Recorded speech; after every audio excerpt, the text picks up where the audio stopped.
kasi kung siya ang mastermind ng flood control. Iwati tungkol sa peace process.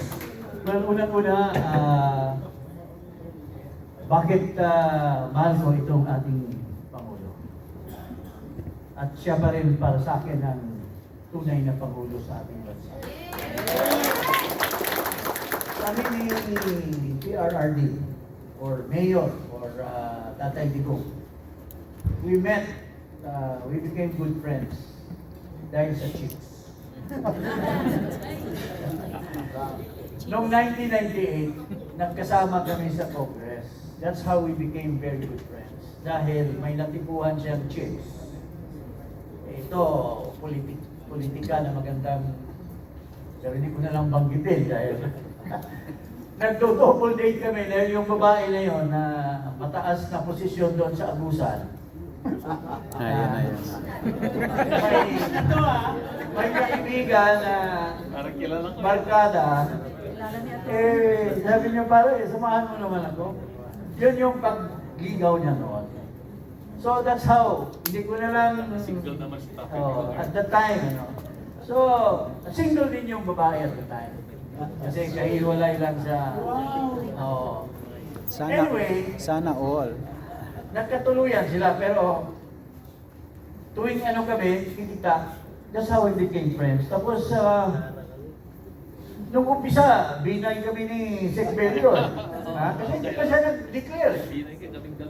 Pero sa last hour, nagkakita kami, nagkasalubong kami sa airport. Sabi niya, pare, tulungan mo ako. So, sumuporta ako sa kanya. But, I did not expect anything until nakita kami ulit. Dahil may pinatay na mga pulis doon sa bayan ko. Inambush. Pumunta siya, tinawagan lang ako ni BG na gusto ni PRRD na pumunta ko. So that's how I became part of the government again.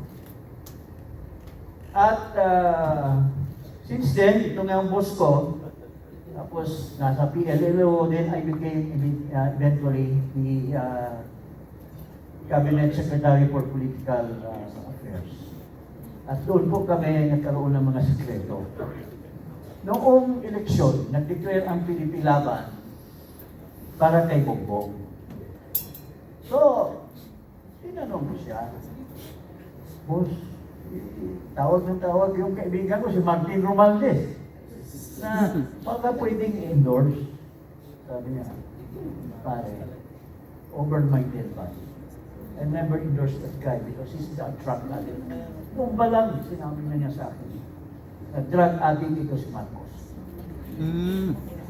At mayroon pang isang incident na hindi niya makalimutan na niloko nila ni Martin at ni Bongbong si Vice President. Inintriga nila, kaya nagalit, naging Vice President ni Bongbong. I will not tell the story, but he told me personally yung story niya. Anyway, nanalo si Marcos, pero wala akong tiwala talaga. So as early as September of 2022, pinatawag niya ako kasi nag-complain yung sila sa Kurtan, yung mga buong sulo, na hindi daw sila inaayos ni sino itong taga-Davao na pamangkin nito ni Boy? Anton, hindi daw inaayos. Sabi niya, pare, punta ka dito. Kausapin mo sila, So, but since then, wala nang ginagawa si Marcos. So, I told him, boss, baka papunta ito sa masama. Dapat mag-ano na tayo. Gumawa na tayo ng movement. Maski nandiyan pa si Vice President sa government. Pero, hindi magandang patunguhan ito So I keep prodding. And I was so happy na ang ating Pangulo namuno nung malaking rally sa Davao na sinasabing maisog. So akala ko siya ang maisog. Biglang nag-whistle out kasi hinijack ng ibang tao at ginawa nilang plataforma para sa kanilang kandidatura. So nawala yung maisog. So, si Sinabi ko na naman ulit kay PRD, Boss, tumayo ka dyan sa EDSA, maski 2 o 3 araw. Let's gather all the people. Pero alam mo naman ang ating Pangulo, ayaw niya na gano'n. Until dumating itong walang kwentang ginawa ni Marcos, itong kidnapping ng ating Pangulo. So, let us unite, mga kababayan. Mayroon dyan mga away-away, mga vloggers, magkaisa po tayo lahat. And let us always remember na itong ating Pangulo ay siya lang kaisa na talagang gumawa ng tama para sa ating bansa. So, sinasabi ni ito si Secretary, tagal na namin magkasama. Nung kay Fernando po pa pare, Fernando po kami, hindi kami GMA noon eh.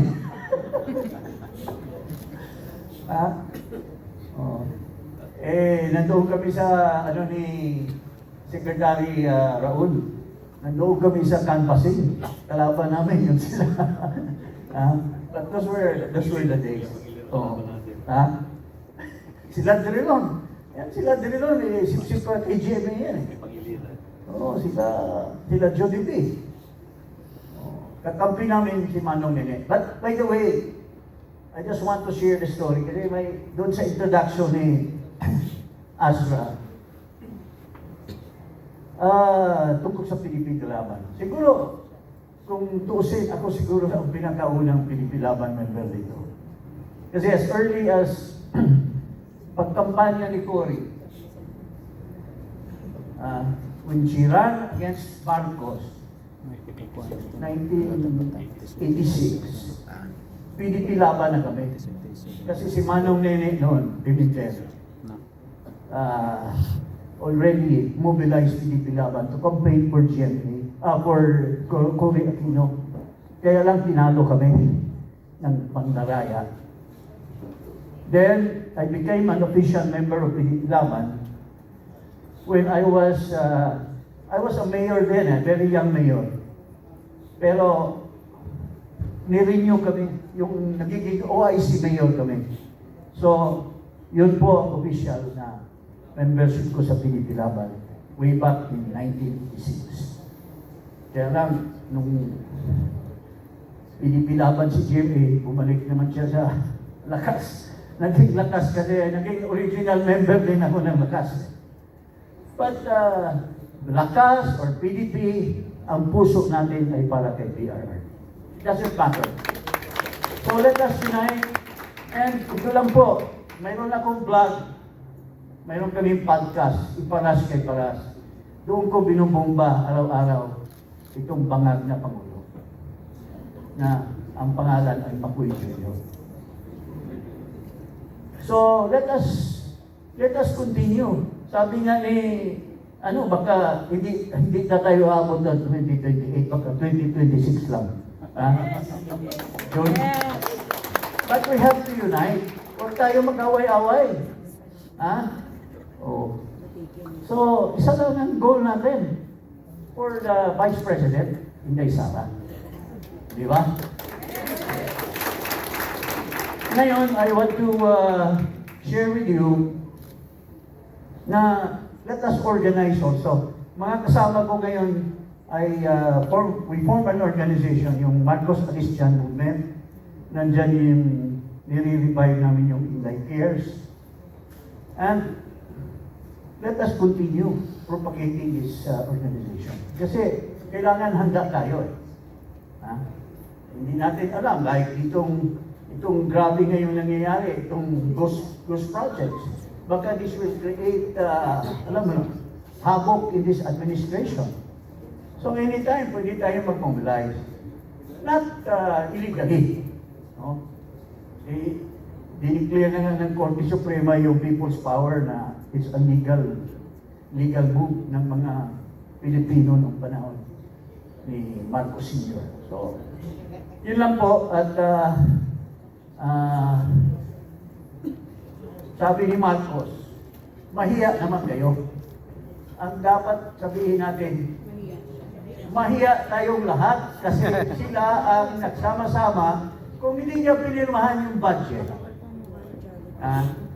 Which gave 1.2 trillion pesos from 2022 to 2026, 2025. Puro flood control. Kung hindi niya pinirmahan yan, mapunta ba kaya sa mga contractors yan? Mapunta ba kaya sa congressman?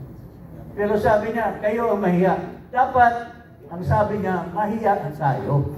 Kasi kung siya ang mastermind ng flood control. Pero ang pinakamasahol na ginawa niya, siya din ang mastermind ng pagkidnap kay PRR. Tama. So, let us not forget that. Kawawa ang ating Pangulo. Pero, let's just pray, hope and pray that PRRD will always have good health. And bring him home. Yes. Okay. Dagang salamat, mga kababayan. Maraming pong salamat. Thank you, Sec G.